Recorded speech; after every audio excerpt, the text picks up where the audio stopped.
Es necesario, una vez más, que el señor Lambán sepa que este proyecto requiere defenderlo ante Cataluña y también ante el presidente Sánchez. Lo que le vamos a pedir al presidente Lambán es que solicite inmediatamente una reunión al presidente Sánchez para reclamarle el cumplimiento que hizo en Zaragoza sobre el apoyo a estos Juegos Olímpicos, a esta candidatura conjunta en condiciones de igualdad.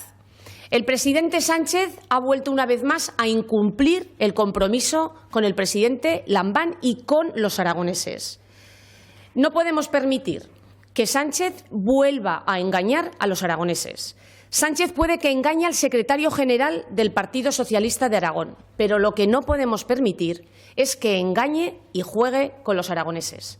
Y lo que estamos viendo es que Sánchez, una vez más, prioriza el sometimiento a los independentistas, en este caso a Esquerra, para mantenerse en la Moncloa por encima del compromiso de un proyecto de Estado y que aquí en Zaragoza dijo que apoyaría en condiciones de igualdad. Aquí tenemos la transcripción de esa declaración institucional del presidente del Gobierno tras el encuentro con el presidente del Gobierno de Aragón, donde decía que precisamente este proyecto tenía que garantizar la igualdad.